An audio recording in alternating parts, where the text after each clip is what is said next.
Señoras, señores, buenas noches. Un gusto reencontrarnos con ustedes.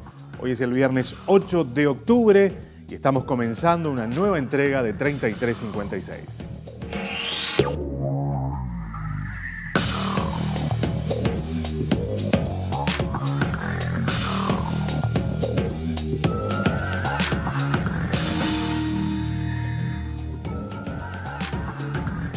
Probablemente a esta hora esté culminando la 10ª marcha por la vida y el agua allí frente a la Torre Ejecutiva que año tras año se viene realizando en defensa justamente de este recurso.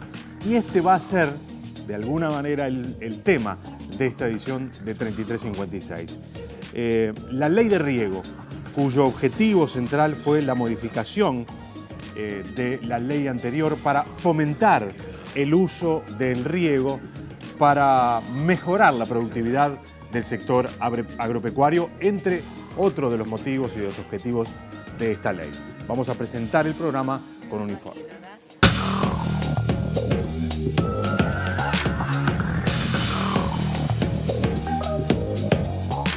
La conocida como Ley de Riego, Ley 19.553, aprobada en 2017, es básicamente una normativa que modifica algunos aspectos de la Ley de Riego original, Ley 16.858, que data de 1997. El objetivo principal de la modificación fue el fomento del riego en el país, favoreciendo o estimulando la inversión en el mismo, ya que, según entendían los promotores de la iniciativa, la ley tal como estaba tenía restricciones para el acceso.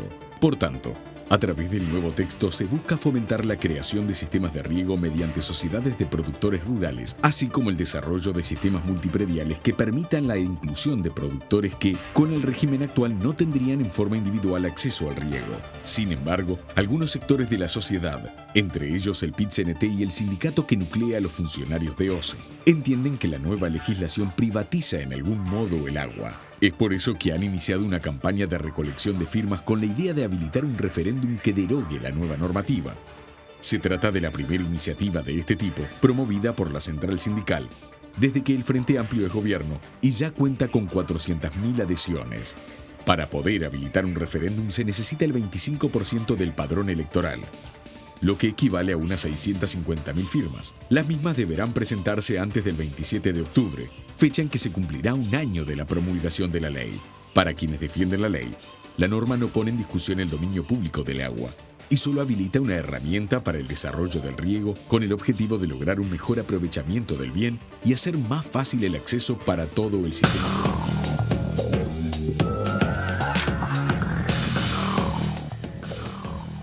La nueva legislación incorpora la figura de las asociaciones agrarias de riego como un nuevo instrumento asociativo y también incorpora una serie de beneficios para aquellos que quieran invertir, inclusive desde fuera del sector. Vamos a ver la segunda parte del informe.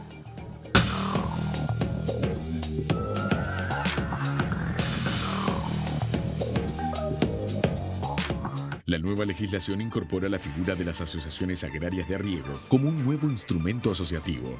En segundo lugar, y a diferencia del régimen actual que prohíbe el corte de agua como sanción, el proyecto habilita a las asociaciones y sociedades agrarias de riego a suspender el servicio de riego para la zafra siguiente en caso de incumplimiento por parte del productor. También genera un gravamen sobre los padrones que contraten el servicio de riego, obliga a las sociedades y asociaciones a pagar un canon y amplía el ámbito de aplicación a contratos de participación público-privada y a obras hidráulicas para riego. A su vez, prevé la posibilidad de que los beneficios fiscales previstos por la Ley 16.906 sean trasladados a los miembros y socios y habilita la posibilidad de utilizar cauces naturales para la conducción de aguas. Una de las grandes novedades de la ley es que permite que participen como socios en sociedades de riego, aportando capital, actores que no son productores agropecuarios, incluso extranjeros. En Uruguay se pierde por escurrimiento más del 40% del agua de lluvia. La norma en cuestión busca disminuir esa pérdida y facilitar la creación de sistemas de riego para mejorar el acceso al riego y aumentar los niveles de producción.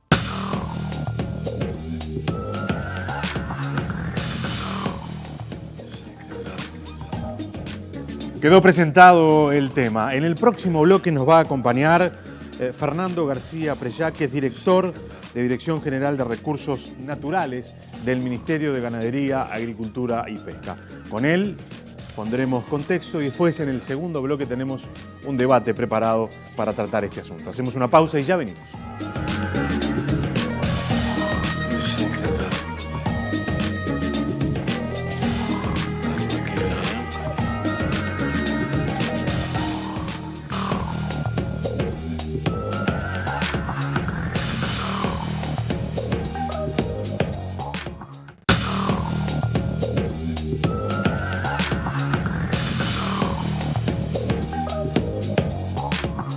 La ley número 19.553, conocida como Nueva Ley de Riego, fue aprobada por el Parlamento el 27 de octubre de 2017 y modifica la que regía desde 1997.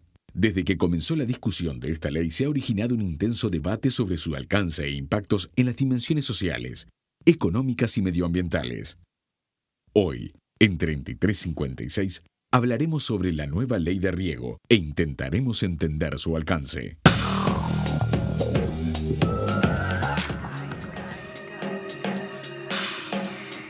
Seguimos adelante, señores. Es un gusto recibir al ingeniero Fernando García Prellac, director general de Recursos Naturales del Ministerio de Ganadería, Agricultura y Pesca. Ingeniero, gracias por acompañarnos esta noche. La ley tiene entre sus objetivos, estamos hablando de la ley de riego, la reforma. Exactamente, la reforma, exactamente. La ley que reformó la ley original, ¿no? La intensificación sustentable de la producción agropecuaria. De alguna manera, cuando se discutía y dentro de sus objetivos decía, necesariamente el país necesita no estar tan atado al devenir, digamos, del clima, y esta es una herramienta clave, el manejo del agua, en definitiva, para mejorar la producción. ¿Es una buena herramienta esta ley? ¿Es un buen instrumento? ¿Genera las condiciones necesarias para esto que está planteado en los objetivos? Sí. Y no soy yo quien lo digo, lo dice la enorme mayoría del Parlamento, que la aprobó 84 en 86 en diputados y con un voto solo en contra en el Senado. O sea que es una política de Estado, se diría. Por lo tanto, entiendo que los genuinos representantes de la ciudadanía, elegidos por voto directo de la gente, tomaron una decisión fundada, luego de un año y pico de discusión en el Parlamento o tratamiento del Parlamento de la ley. Me imagino que esos objetivos habrán estado claros para ellos. En la academia, ¿hay consenso con respecto a la ley? Porque en el proceso de construcción del informe y cuando pensábamos en el programa, veíamos que hay una posición desde la facultad de... no de la facultad. Ahí va. Desde algunos sectores de la Facultad de Ciencias, ¿no? Y algunos sectores de la Facultad de Ingeniería, que hay como dos miradas diferentes. De la Facultad de Ingeniería no sé, no lo sentí. La Facultad de Ingeniería... No, la Facultad de Ingeniería tiene una mirada positiva sobre las herramientas que... Y la Facultad de Agronomía fue donde esto nació, siendo yo decano. La idea se generó allí. Desde la Facultad de Ciencias hay alguna mirada distinta. O sea, hay distintas percepciones, unos sobre todo miran los beneficios productivos y otros miran, digamos, el potencial peligro ambiental que arguyen. Y bueno, o sea, no hay una academia. Y también está la Facultad de Derecho, por su profesor de Derecho Agrario, el ingeniero Enrique Guerra, quien es también totalmente favorable y quien, digamos, dice que los reproches que se le hacen en términos de privatización del agua y lo que hace la Comisión de Derechos Humanos no son de recibo. Claro. Por ejemplo, uno de los aspectos, de alguna manera, que ha estado en debate, es que la construcción colectiva de embalses y no la multiplicidad de embalses como plantea la ley anterior. No lo plantea, fue la consecuencia. Ahí va, genera problemas de la calidad, puede generar problemas en la calidad del agua dependiendo de cómo se utilice ese embalse. Eso es lo que dicen quienes están en contra. El problema de la contaminación de agua la genera el uso de la cuenca y no que la presencia de un embalse. Y probablemente si hubiera algún efecto de algún embalse, cuando proliferan muchos embalses en una cuenca, que es lo que ha pasado en las zonas desarrolladas de riego, es decir, porque están atados a las posibilidades de lo que pueden hacer porque tienen área para hacerlo y otros no, y terminan siendo embalses pequeños, o relativamente pequeños, poco eficientes en términos de agua embalsada por cantidad de inversión en mover tierra, y si se genera algún impacto muy desparramado y con muchos focos, y acá lo que se pretende es concentrar en algunos pocos embalses grandes, mucho más eficientes, más profundos, el disponer de agua para mucha gente.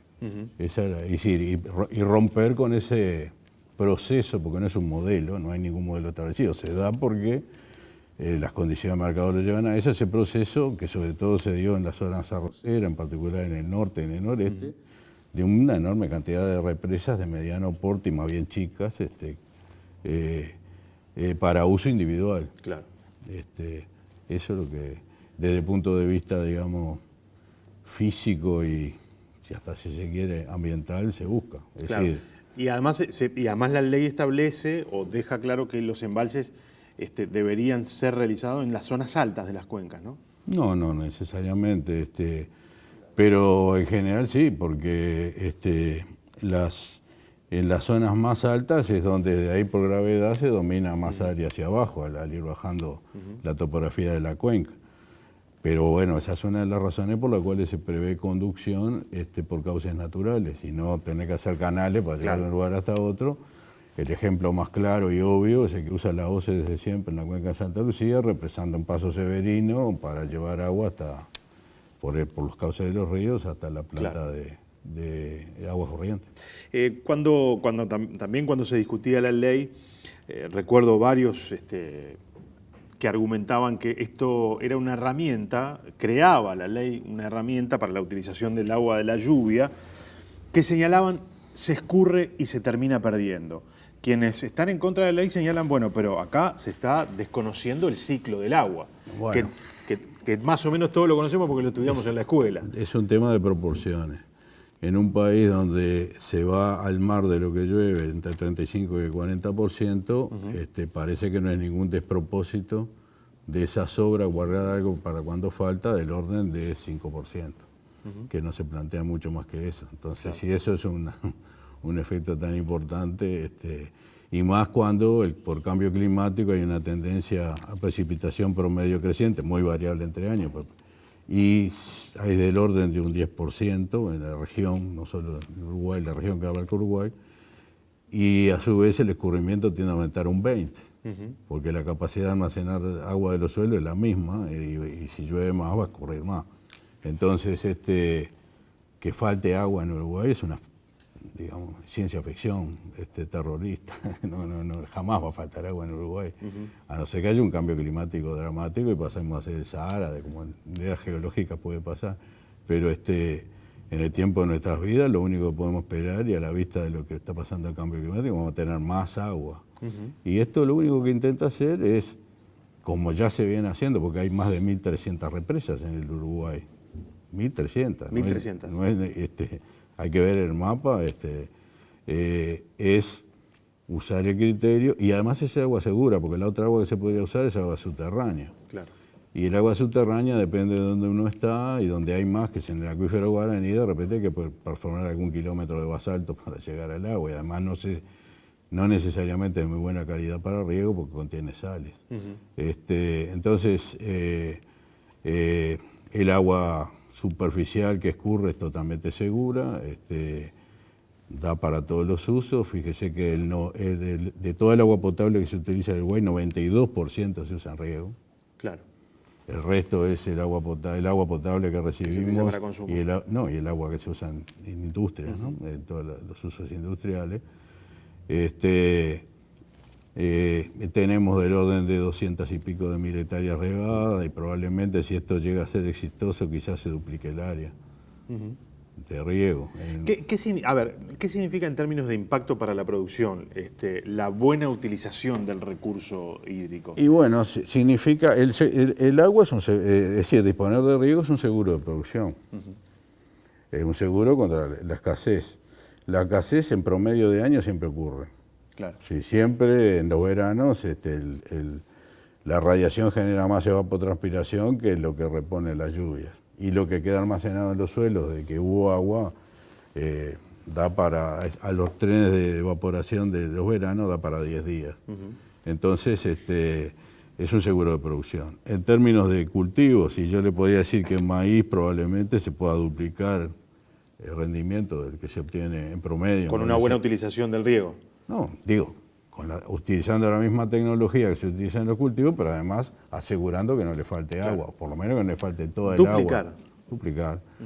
Y prácticamente lo mismo en soja, y en pasturas también hay muy buenos resultados. O sea, es pasar a asegurar un potencial de rendimiento quizá del orden de un 50% o más, probablemente entre 50 a 100% por encima de lo que se tiene hoy. Sí. Obviamente no es para regar toda la superficie no, claro.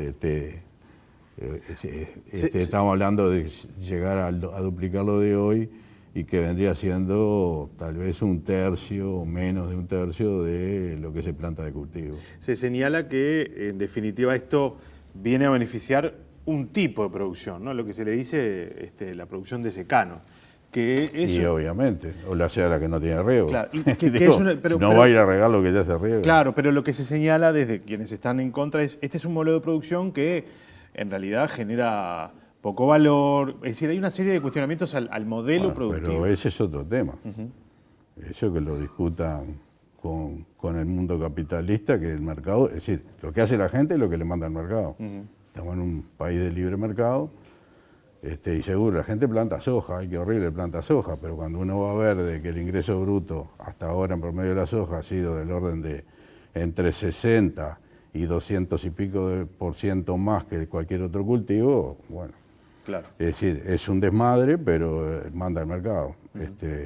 Lo que se ha hecho del sector público es tratar de ponerle límite a esas cosas. Por ejemplo, lo que está bajo nuestra responsabilidad, y yo siempre estuve atrás de que eso se generara y se aplicara, que es la ley de conservación de suelo, lo que intenta es poner un límite. O sea, pero poner, no diciendo lo que hay que hacer, sino usted no me pasa de una estimación de erosión para adelante más por encima de una tolerancia para su suelo.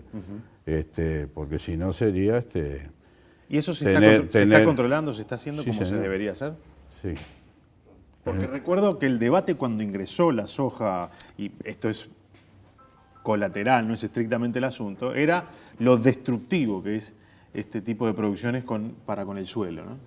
Y en realidad el riesgo de erosión que implica, si no se hace en un sistema que tape el suelo con algo en invierno y que en lo posible no meta soja todos los veranos. Pero antes era girasol, era igual, es lo mismo, y ahora vienen las colzas que son lo mismo y además en invierno, es decir, son cultivos de hoja latifoliada con una baja relación carbono-nitrógeno, muy rápidamente descomponible por la microbiología del suelo, entonces rápidamente desaparece la cobertura y si no hay algo plantado, el suelo está en riesgo. Y además la devolución de carbono orgánico al suelo, que es muy importante para mantener sus propiedades, baja. Por lo tanto, hay que tratar de llevar los sistemas a que incorporen otros cultivos que dejan muchos residuos y especialmente roten con pastura, que fue lo que el tsunami sojero, como yo le digo, creado por las detracciones en Argentina, el bajo precio de la tierra en Uruguay, si nos pasó por arriba, estábamos había menos de 10.000 hectáreas de soja en Uruguay, y un día para el otro pasamos a tener cientos de miles y bueno, nos descubrieron los argentinos. Claro. ¿Sigue siendo sigue siendo muy grande la proporción y la diferencia entre soja y el resto de la producción? No, ahora ha bajado. Ahora están más cerca, pero todavía, por ejemplo, hoy el trigo anda rondando los $200 por la tonelada y la soja está en 300. Claro. Pero estuvo a 560. Entonces, sacar 1.500 kilos de soja era negocio. como fue en los 50 plantar trigo cuando la tonelada de trigo valía un equivalente de hoy de $1000 la tonelada. Sacar 500 kilos de trigo era negocio. Claro. Se hizo pelota el Uruguay en los 50, el mapa de erosión se dibujó en esa época. Claro, no había una ley como la que tenemos hoy para tratar de encaminar las cosas y ponerle un límite. La ley, según usted entiende, ¿se contrapone con la política nacional de agua? En absoluto. Está inmersa adentro. Porque quienes son detractores de la ley dicen que definitivamente tiene algunos aspectos de la ley que van en contra definitivamente de la ley. No, manejan varios argumentos.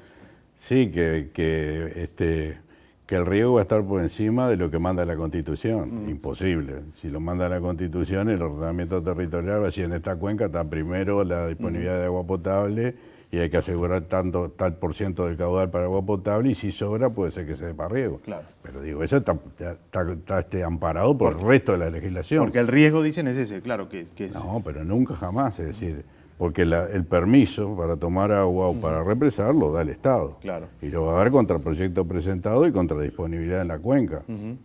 Es imposible.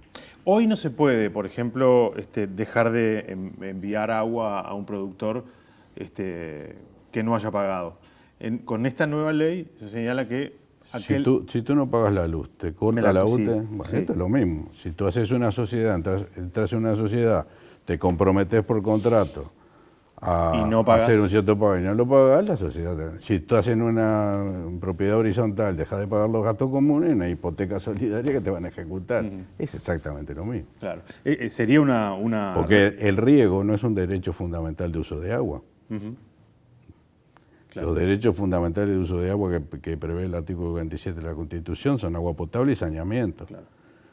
Nos preguntamos por la privatización del agua para riego y todas las empresas que hacen recolección de efluentes domiciliarios que se llaman barométricas, ¿qué son? No son la privatización del saneamiento. De eso. Y ese es un derecho constitucional que dice el artículo 27 lo debe dar el Estado. Claro. ¿Sería un retroceso que esta ley fuera derogada? Mire, no va a cambiar nada, porque hoy toda el agua está privatizada. Es decir, todo el agua de riego esa que hablamos está dada por concesión o permiso. Claro. Y se va a seguir dando por concesión o permiso para uso privado. Entonces, ¿qué cambia? Es decir, parece que el peligro es que entre un inversor capitalista. O sea, si el inversor capitalista entra y compra una cadena de supermercados, compra tierra, que es un bien finito, totalmente posible de deteriorar en tiempo humano y no recuperable, y de los suelos no nos preocupamos. Nos preocupamos de un bien que está en continua circulación y que si no lo agarramos y lo usamos, se va. Y bueno, quien lo haga y lo está haciendo, porque vaya al sector arrocero y hay gente que ha hecho inversiones de riego para después arrendar la tierra con agua, que vale más y por lo tanto está vendiendo agua, que represó. Entonces no cambia nada. Ingeniero Fernando García, gracias por habernos acompañado. Es un gusto. Y bueno, en el próximo bloque tendremos un debate más político sobre esta ley. Nos acompañarán Gustavo Ricci, presidente de la Federación de Funcionarios de OCE, y el legislador del Frente Amplio, Yerú Pardiñas. Hacemos una pausa y ya venimos.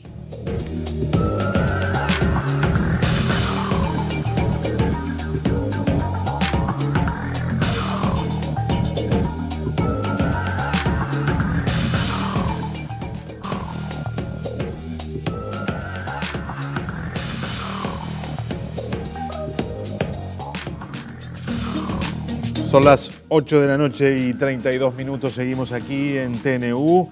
Es un gusto recibir a Gustavo Ricci, que es presidente de la Federación de Funcionarios de OCE. Muchas gracias. Gracias por acompañarnos. ¿Todo bien? Y al senador del Frente Amplio, Yerú Pardiñas. Gracias por acompañarnos. Gracias por invitarnos, bueno, compartir un intercambio de ideas una vez más con Gustavo Ricci. No es la primera vez. No.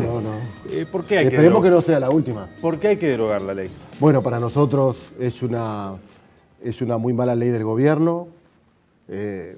Yo recién escuchaba al ingeniero Fernando García y cuando escucho las versiones de los que defienden la ley todavía me reafirmo aún más en la posición contraria. Para nosotros claramente la ley violenta disposiciones constitucionales. No es que nosotros estemos en contra de la utilización del recurso hídrico para mejorar la producción, para dar un salto de calidad, para que los productores puedan tener acceso a ese recurso. Lo que nosotros estamos en contra es la herramienta que eligió el gobierno para gestionar el recurso hídrico, ¿sí?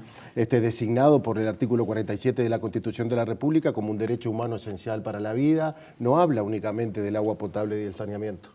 Habla del recurso hídrico en general, lo define para el acceso, para su planificación, para su gestión, para su control. Y esas cuestiones la ley de riego las violenta para nosotros, ¿no? Entonces, a ver, no es que nosotros no querramos que se use el agua.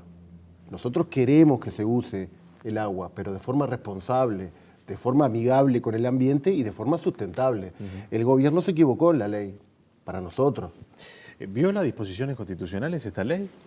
No, a ver, nosotros, si hay algo que se discutió a nivel parlamentario y se hicieron consultas a diferentes entendidos en los aspectos constitucionales, es que esta norma no violenta la Constitución de la República.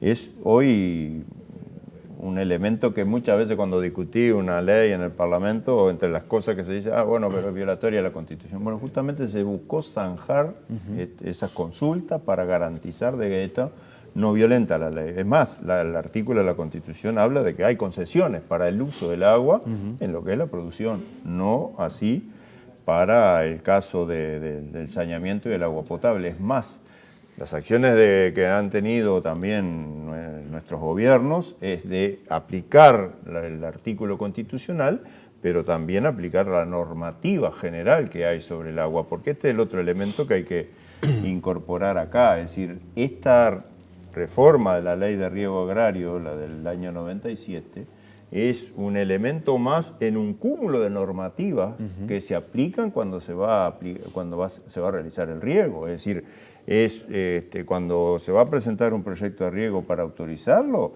se aplica la ley medioambiental, se hace evaluación ambiental, se aplica la ley de ordenamiento territorial, se aplica el Código de Aguas, se aplica el artículo constitucional. O sea, hoy para el uso del agua en la producción hay un cúmulo armónico normativo donde esto es un elemento más que tiene que considerar quien otorga los permisos en nombre del Estado, que es el gobierno. Claro.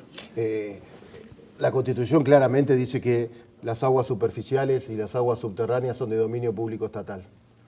El gobierno, a través de la ley, quiere equiparar un recurso tan importante como es el recurso agua, ¿sí?, con un sistema de concesión de permisos como si el recurso hídrico fuese un complejo habitacional, por ejemplo, ¿sí?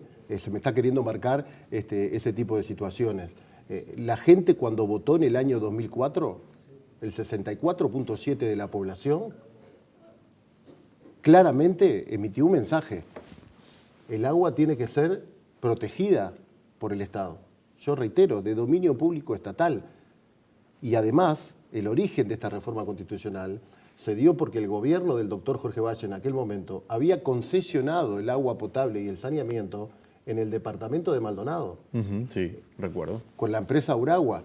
Y el mismo argumento que ahora me está diciendo el gobierno fue el que me dijo en aquel momento el doctor Jorge Valle, que esto no era entregar la propiedad, era concesionar, era dar un permiso. Entonces, producto de esa privatización del agua potable en el departamento de Maldonado, es que originamos esta reforma de la Constitución. Y la gente, por amplísima mayoría, con el apoyo también del Frente Amplio en aquel momento, votó lo que votó. Y ahora resulta que el Frente Amplio contradice claramente, para nosotros, obviamente, esa norma constitucional y permite que inversores privados, ¿sí?, empiecen a gestionar nuestros recursos. ¿Permite o posibilita? Porque la ley dice que es una posibilidad, ¿no? Y bueno, pero ¿y si le das la posibilidad, no van a intervenir? A ver, yo creo que Gustavo plantea un tema que es bien interesante y hay que tenerlo en consideración. Y es que ¿por qué surgió todo el movimiento de defensa del agua?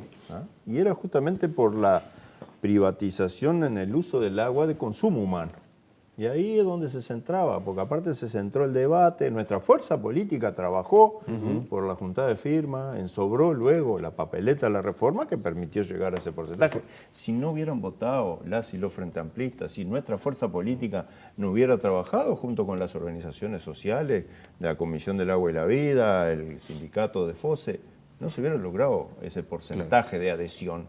Entonces, ¿por qué? Porque justamente Fue más amplio en el artículo, uso, ¿no? claro, Quedó más fue amplio el mucho más artículo, amplio. no únicamente el agua En potable. el uso del agua, una de las cosas centrales fue que no hubiera aprovechamiento o dirección privada sobre un uso que es un recurso importante, que es el consumo humano. Ahora, en la producción, lo que sí reconoce el artículo, y es lo que aplica toda la normativa, no solamente la ley de riego, toda la normativa, inclusive la del 78, la del Código de Agua, que fue realizado en pleno periodo de dictadura, reconoce que es un uso, que es un bien público, de uso general y público, pero que tiene que estar regulado. ¿Quién regula eso?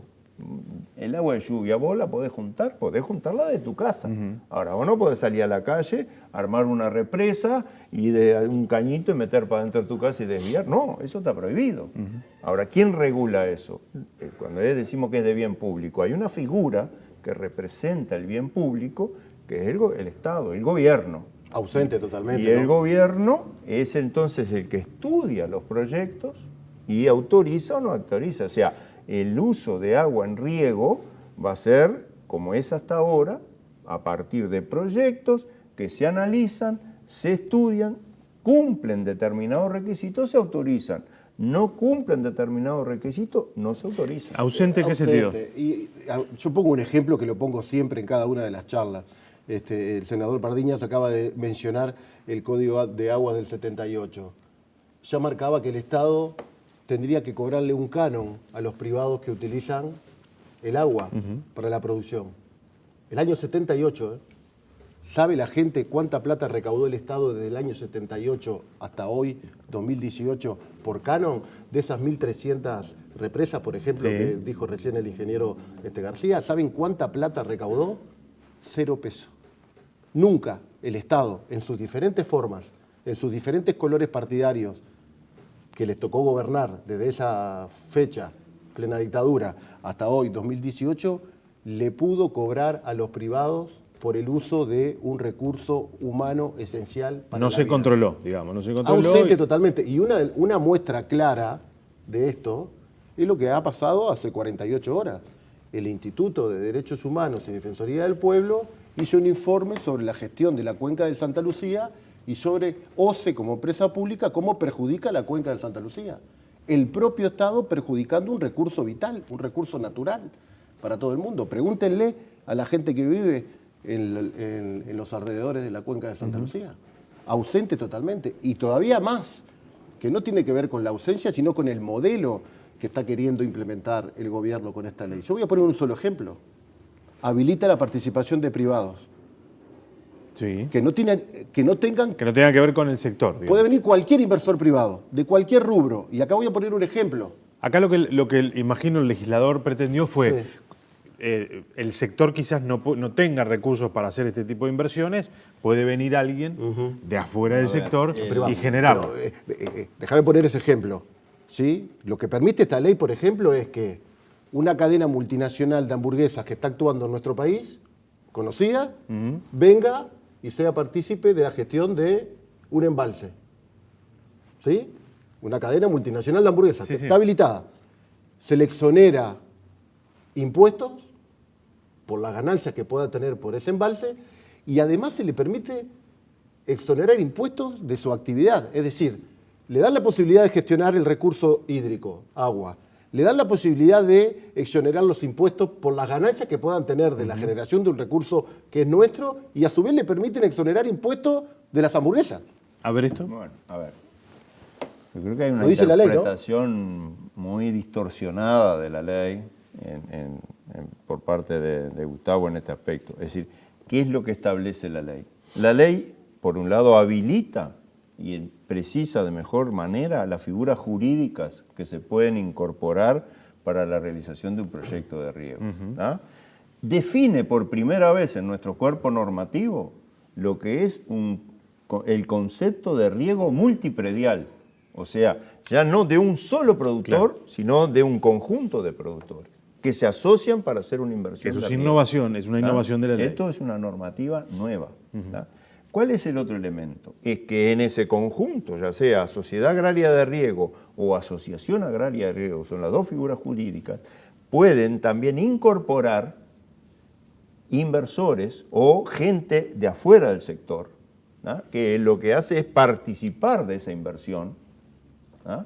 No puede participar para controlar la asociación. ¿Por qué? Porque no se lo habilita a tener la mayoría del paquete de cuota parte. Es específica la ley. Esto es específico. Dice, no controlarán porque no tendrán la mayoría. Por lo tanto, no es el decisor más importante.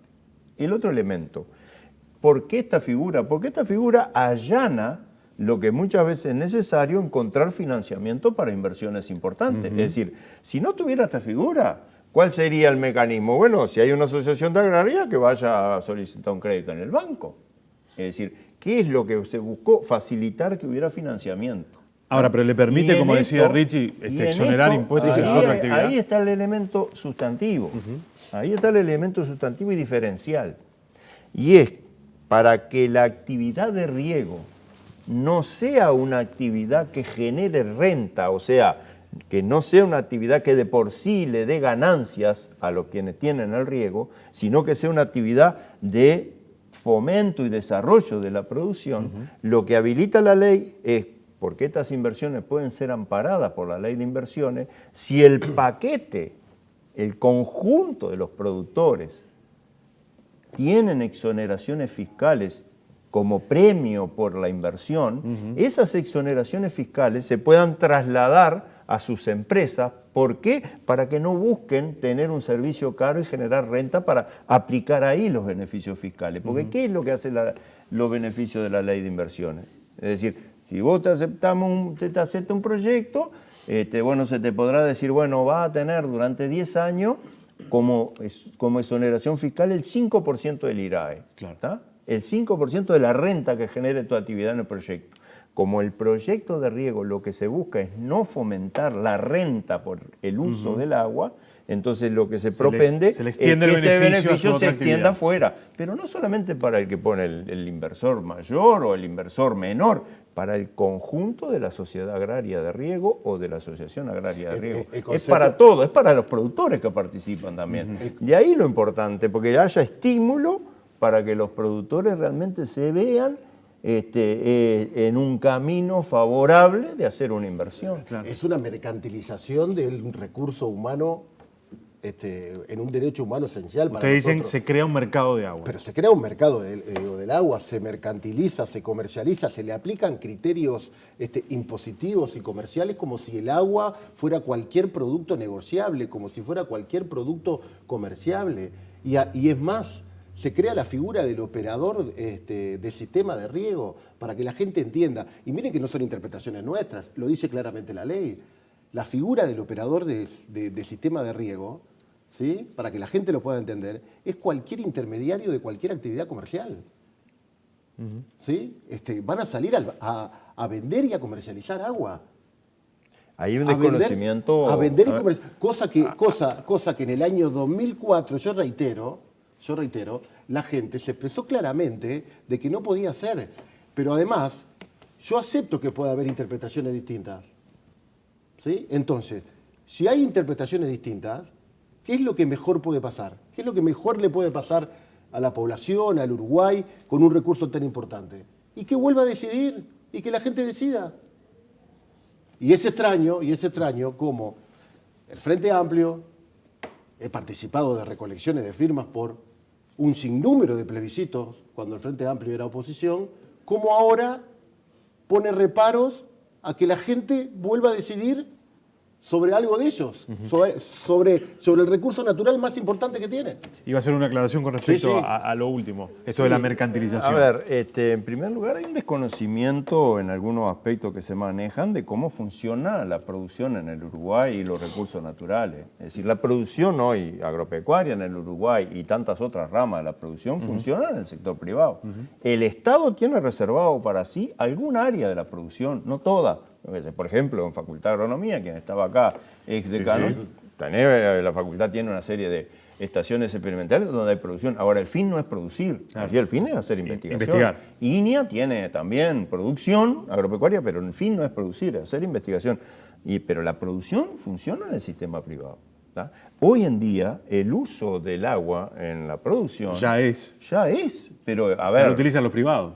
tú lo tenías acá en el promocional regando frutilla, es decir, eso no es con represa, ahí hay perforaciones, es decir, hoy toda la producción primor de hortalizas que se hace en el Uruguay, que es bajo techo, en invernáculo, si no hay riego no hay producción, ya se usa el agua, o sea, ¿y alguien cree que eso va a cambiar con esta ley? No estamos en desacuerdo en que se usa el agua. No estamos en desacuerdo. Y bueno, y se usa ya. No estamos en desacuerdo. Pagando un costo por el servicio. Lo que riego, estamos en desacuerdo no por el es agua. que pongas un inversor extranjero, porque Ahora, aparte no es privado únicamente, ¿no? La ley dice inversor nacional o extranjero. Se le abre la puerta a la extranjerización del recurso agua. Lo dice la ley. No lo estamos interpretando nosotros, porque la gente puede decir, mirá, el sindicato interpreta de acuerdo. No, lo dice claramente la ley, no le estoy errando ni en un punto ni en una coma. Pero ya, no, pero en el sentido ya hoy hay, digamos, gran parte de la producción agropecuaria del país lo realizan algunas 2004, corporaciones extranjeras. Desde la reforma desde hace muchos constitucional, años. el gobierno le tuvo que haber puesto mano a esto, desde el año 2004. Por lo menos con el cobro del canon, por lo menos. A ver, El Frente Amplio lleva 14 La reforma años. constitucional no, en primer lugar, la reforma constitucional no tiene nada que ver con el canon. Es cierto que el canon se creó en el Código de Agua. Distintas razones políticas han llevado a que no se aplique. No se cobrara. El canon, no, tal cual se concibe en el Código de Agua, no es solamente para el agua de riego, es para todo el uso del agua. Sí, claro. Así lo establece el Código. O sea, pero bueno, eso dejemos al lado porque es un problema político. Hoy, por ejemplo, en la condición económica que tiene de costo, ingreso, algunos cultivos, si vos cobras canon, ya de hecho está haciendo que algunos 14 cultivos años de aumento. 14 años de aumento de la producción del país, 14 años de crecimiento, y no le cobramos un peso de canon. ¿Verdad? Queden Ya, fuera de uno que no se competitividad. entiende. No, porque Ahora, viste que el debate así amigable no es atrapante. No, pero el lo que otro, pasa es que no lo entiendo. el otro si no nos entiende.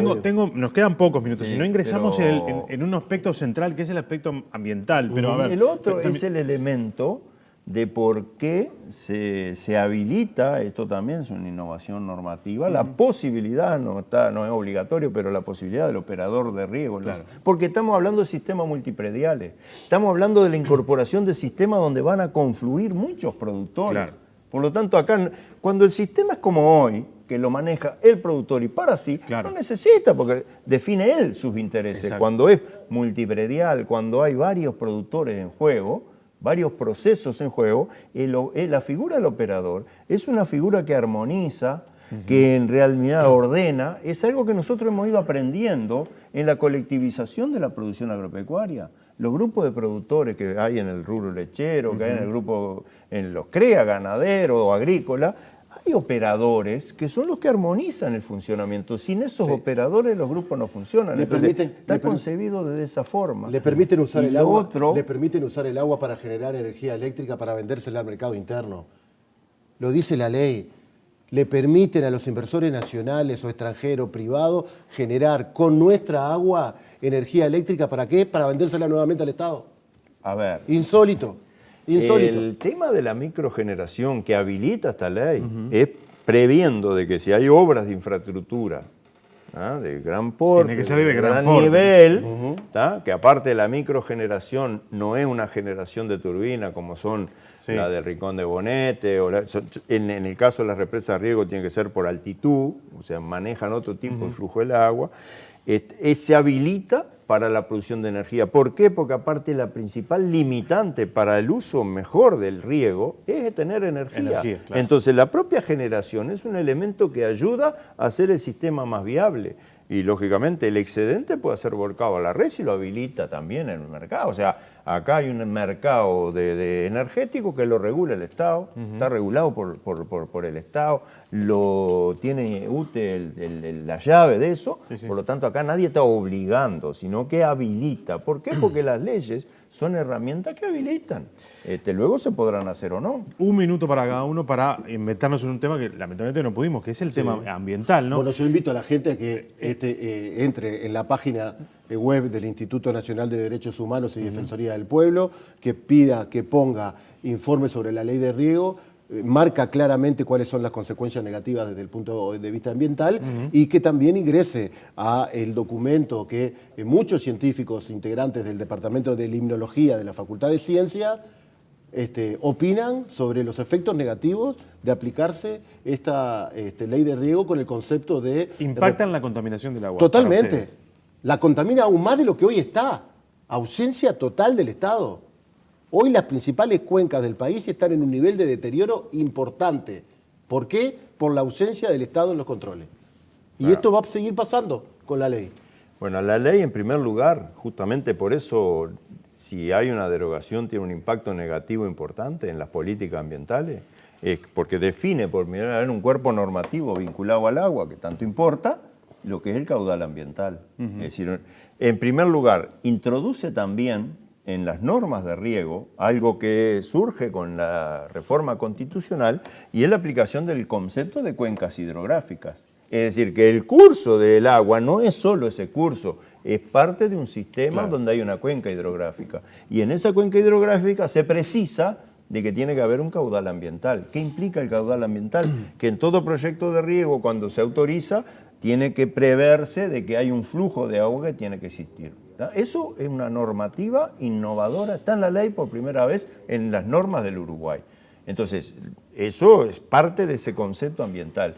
Lo otro, se exige ahora también en la propia ley de que los proyectos de riego tienen que tener evaluación de impacto ambiental, que eso lo hace la DINAMA, tienen que tener un plan de uso y manejo de suelo, eso lo hace la Dirección de Recursos, lo controla la Dirección de Recursos Renovables del Ministerio de Ganadería, que acaba de señalar acá, por ejemplo, su actual director, el ingeniero Proyect. Hoy tenemos un control muy fuerte sobre los suelos agrícolas, fruto de los planes de uso y manejo. Y aparte, yo creo que no hay que asustar a la gente. No le está dando resultados los controles del uno. Diciéndole que la contaminación es por el uso del riego. No. La contaminación de nuestros cursos de agua son fruto de toda la eutrofización que trae el desarrollo de la civilización. Eso por todo. Pero a su vez también, a veces por las prácticas que se realizan. Entonces, por eso también es que estamos avanzando, y el Ministerio de Ganadería está avanzando ahora en las buenas prácticas agrícolas, en el desarrollo. Mirá, salió una noticia estos días, porque está evaluado y monitoreado, el 80% de los controles de plaga que se hace hoy en la fruticultura uruguaya no es con agroquímicos, sino que tiene el paquete de control integrado donde se usan productos biológicos. Esos son los avances que estamos haciendo en la buena práctica para evitar las contaminaciones. Las algas se producen en el embalse, no en los cursos de agua. Eso lo sabemos también desde la escuela. Producir embalse va a significar que se produzcan más algas y el agua se va a seguir estropeando. Los embalses de riego se usan circulando, porque el agua para regar tiene que moverse. Bueno, pero el embalse Gustavo no circula. Y Cerú Pardiñe, gracias por que la gente firme, que la gente firme, queda poco y que la gente pueda decidir. Es lo que más queremos, que la gente decida. Gracias por haber venido. Por favor, gracias a ustedes. Señores, nosotros nos reencontramos con ustedes el martes que viene. Que tengan un buen fin de semana.